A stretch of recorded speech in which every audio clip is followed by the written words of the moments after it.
Assalamualaikum warahmatullahi wabarakatuh. Izin memperkenalkan diri, nama saya Salma Lismawati dari Program Studi Ilmu Administrasi Publik semester 4 Universitas Muhammadiyah Sukabumi. Di sini saya akan mempresentasikan hasil kinerja saya yang berjudul Kebijakan Pelayanan Publik mengenai Kesehatan antara Negara Indonesia dan India. Selanjutnya,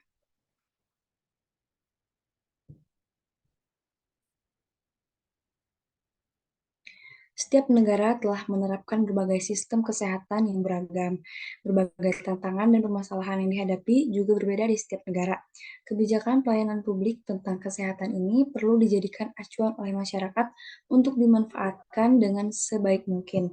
Perbandingan sistem kesehatan pada negara India dan Indonesia terdiri dari berbagai aspek. Pelayanan kebijakan publik yang dikeluarkan oleh pemerintah tentunya diharapkan dapat mengurangi permasalahan-permasalahan yang ada di lingkungan masyarakat.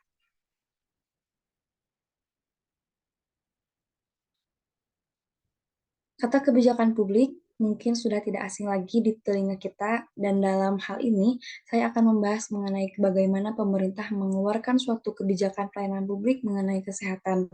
Adapun kebijakan publik menurut James Anderson, yakni memiliki arti sebuah rangkaian kegiatan yang dilakukan oleh para aktor yang berhubungan dengan berbagai masalah atau urusan yang menjadi perhatian.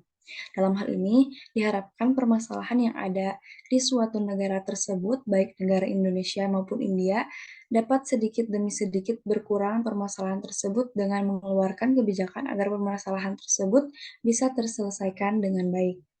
Selanjutnya,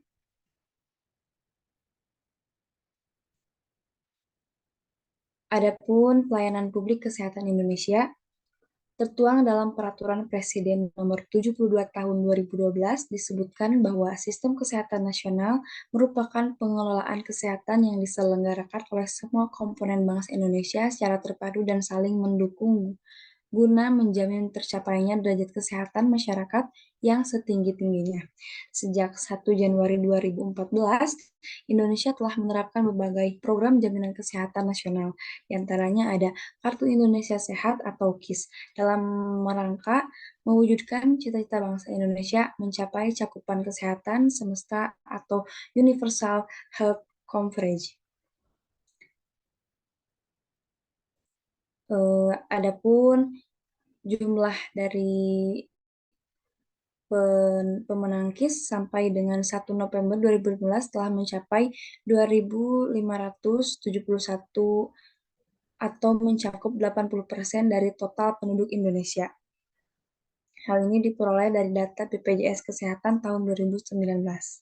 Cakupan kesehatan semesta adalah suatu sistem kesehatan yang bertujuan agar individu dan masyarakat menerima layanan kesehatan mereka yang membutuhkan tanpa mengalami kesulitan ataupun kekurangan. Adapun dalam hal pembiayaan, negara Indonesia bersumber dari pemerintah pusat maupun pemerintah daerah. Hal ini merupakan salah satu penunjang sistem kesehatan di Indonesia. Penyaluran anggaran dari pemerintah pusat dilakukan melalui DAU, DAK, DAK non-fisik, serta Jaminan Kesehatan Nasional ataupun JKN. Sedangkan anggaran dari pemerintah daerah dilakukan dalam bentuk dukungan program pusat maupun untuk pembiayaan program inovasi daerah sendiri. Sistem pembiayaan di Indonesia dikelola oleh Kementerian Kesehatan sebagai regulator, monitor, dan mengevaluasi pelaksanaan sistem kesehatan. Di sisi lain, BPJS juga sebagai badan pengumpul dan penyalur premi melalui kapasitas dan INA-CBGS. Selanjutnya,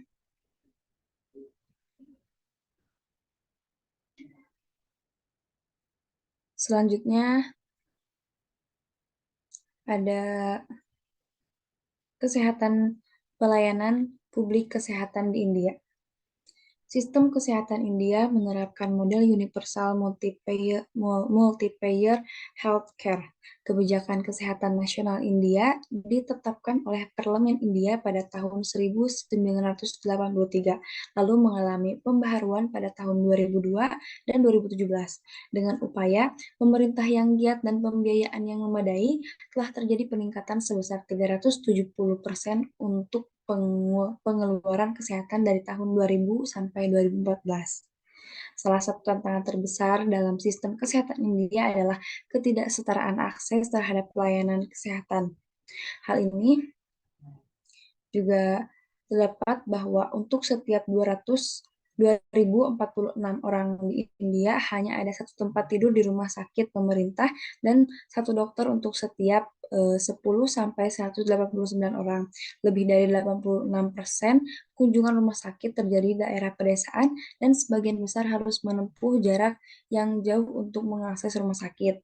Hal ini juga diakibatkan sebagian besar fasilitas dan tenaga kesehatan berada di sekitar wilayah pedesaan, sehingga layanan kesehatan di pedesaan kekurangan lebih dari 3.000 dokter di pedesaan India. Sumber daya manusia kesehatan dengan sertifikasi dan lisensi masih sangat sedikit. Selanjutnya, adapun 4 poin utama yang menjadi fokus dalam pembaharuan terakhir adalah yang pertama, meningkatnya beban penyakit tidak menular, lalu munculnya industri pelayanan kesehatan yang semakin besar, yang ketiga adalah ada meningkatnya insiden pengeluaran yang tidak berkelanjutan karena biaya pelayanan kesehatan, lalu yang terakhir ada meningkatnya pertumbuhan ekonomi yang memungkinkan peningkatan kapasitas fiskal. Dari segi sistem informasi kesehatan, India menggunakan Health Management Information System sebagai alat utama dalam upaya pemantauan dan evaluasi program kesehatan. Yang terakhir, kesimpulan. Sistem kesehatan pada negara berkembang pada dasarnya masih menghadapi beberapa masalah dalam pelayanan kesehatan. Namun, pemerintah Indonesia maupun India telah sama-sama mengeluarkan suatu kebijakan yang mana tujuannya adalah untuk mengurangi suatu permasalahan yang ada di lingkungan masyarakat. Meskipun dari kedua negara tersebut memiliki cara tersendiri dalam menyelesaikan suatu permasalahan, tetapi keduanya berupaya agar masyarakatnya dengan mudah dapat merasakan pelayanan, juga berupa agar masyarakatnya dengan mudah dapat merasakan pelayanan dan juga mengaksesnya dengan baik dan benar.